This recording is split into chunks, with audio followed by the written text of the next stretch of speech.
Now at 6, this is Fox 61, Connecticut's news station. A scary 6 hours for guests and employees at Foxwoods Hotel and Casino as police from across the state work to save two people who were reported as being unlawfully held in a hotel room. Thanks for joining us for the Fox 61 News at 6. I'm Brent Harden. And I'm Sarah Sanchez. This all started around 6:30 this morning. Fox 61's Victoria Anderson has been there all day, and she has more from guests who say they're still looking for answers. Victoria.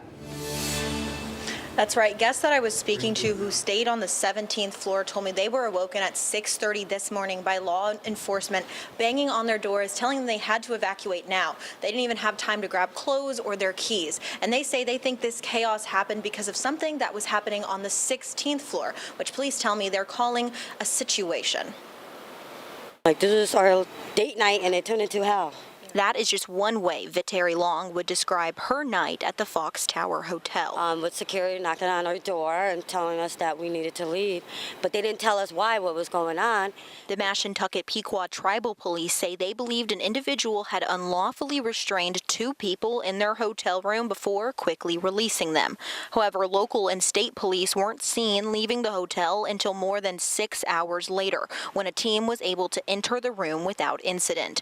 Police say an individual was taken into custody. We were on the 17th floor. Meanwhile, guests like Steve Canavo and Neil Myers were left without a room and basic necessities for a better part of the day.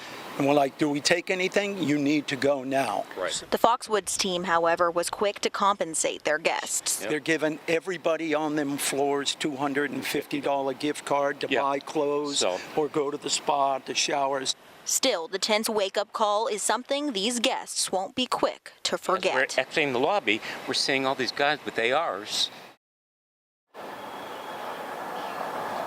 And police told me that any reports of this being a hostage situation are incorrect. They said this was an isolated and a contained event. But we will keep you updated when we get any updates into our newsroom. Reporting in Mashantucket, Victoria Anderson, Fox 61.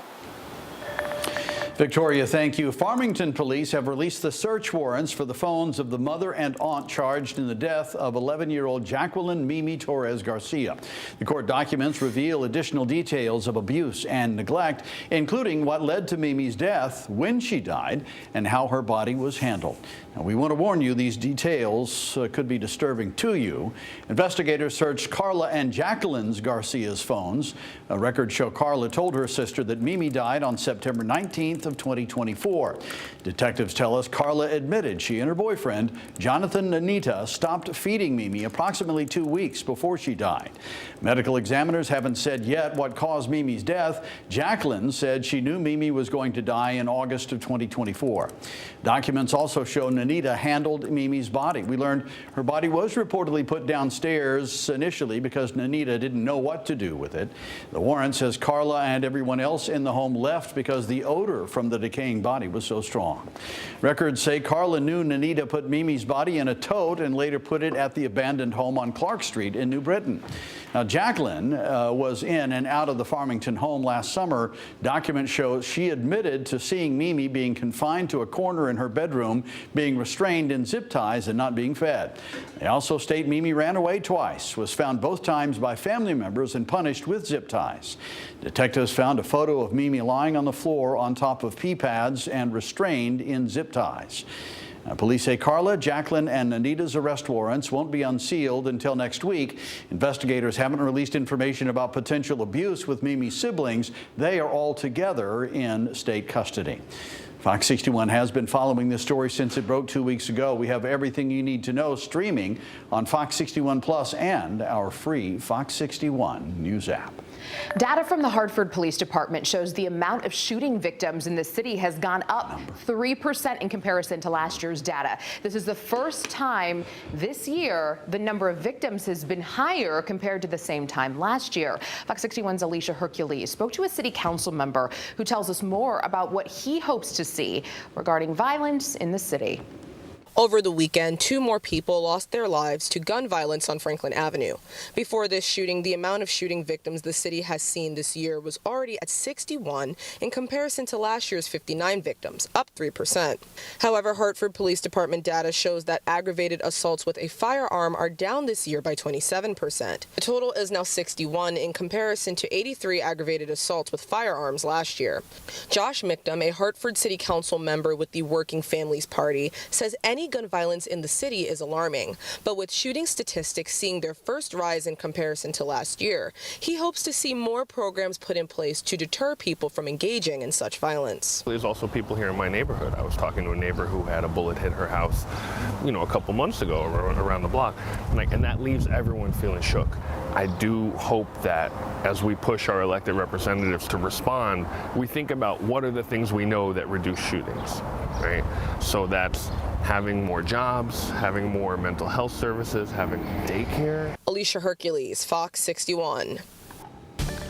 The rain, the morning rain at least, is gone. We're just left with just a nice breeze out there. I don't know if I'm confident, though, in saying that all the rain is gone. Yeah. It was one of those weird days, right? It'll be back one of these days. But yeah, it did keep coming back. But here's the good news. Tomorrow, Rachel tells us the future is so bright you got to wear shades. Oh, yeah. How's that? Ooh, I like that. You made me sound smart.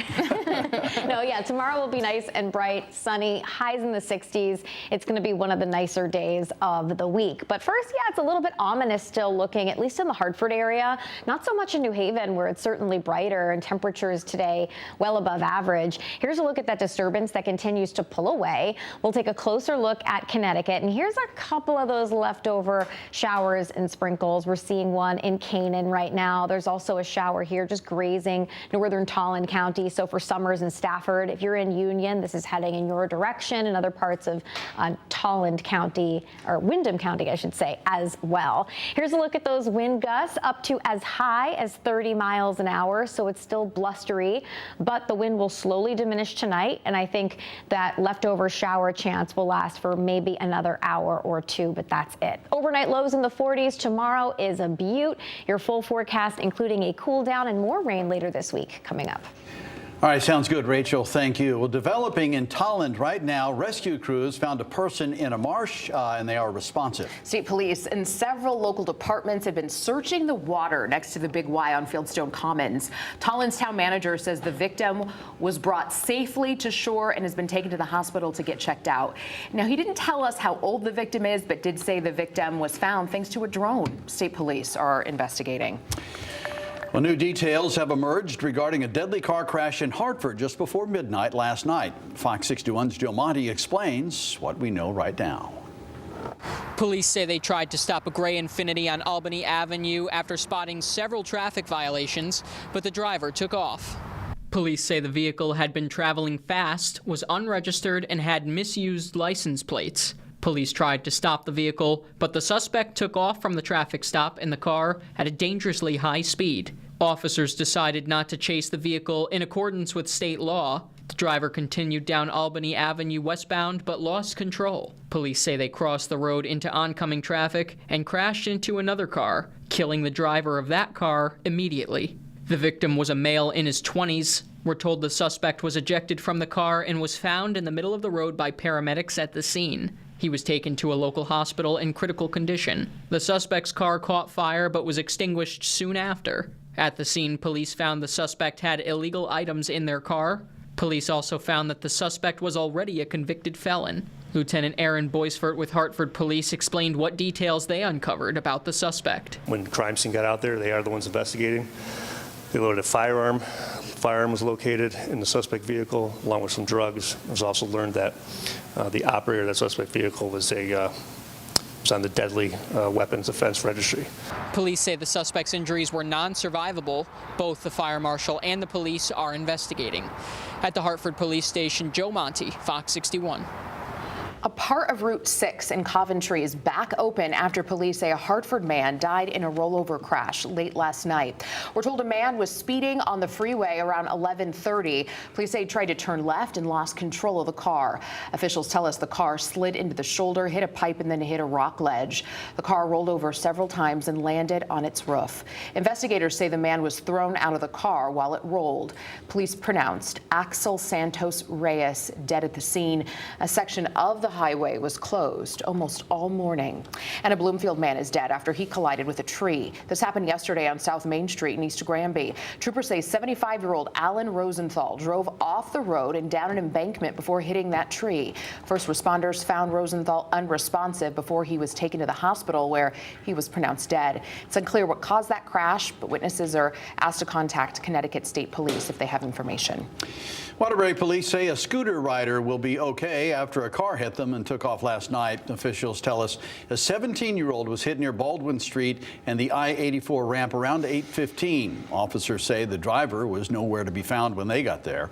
We don't know many details about the driver or the car right now. The hit and run is under investigation. Caught on camera, a person fired multiple shots at 3 others in Stratford last Monday. Police tell us nobody was hurt, but surveillance footage shows 2 groups of 3 meeting at Pender's practice field at 7:30 at night. Within seconds of meeting, one person pulls out a firearm and shoots at the group. Then you see the groups run away from each other. Investigators later found 9.45 caliber shell casings scattered on the ground. No one's been arrested as of now. You were asked to contact Stratford Police if you can help with that investigation. And Waterbury police say a 65-year-old Danbury man died this afternoon after he fell from some scaffolding this morning. Officials tell us Alaire de Oliveira accidentally fell 16 feet from scaffolding at Our Lady of Lebanon Church around 7:15. We're told he hurt his head and was taken to the hospital. The church canceled Wednesday's mass because of construction projects happening inside. And we'll keep you updated as we learn more. Coventry police say they arrested a man because they say he had 40 computer files that contained child sex abuse material. They say they arrested 40-year-old Alex Rodemski on Friday after state police said over 560 files of child sex abuse were accessed by a computer at Rodemski's house. Rodemski has been charged with 2 felonies, and his bond is set at $200,000. He's due in court next week. A Vernon man faces charges after investigators found more than 900 images of child sex abuse material on his devices last month.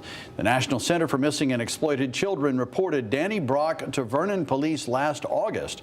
Officers arrested him on first-degree child pornography charges. It's unclear if Brock has been released from jail at this point.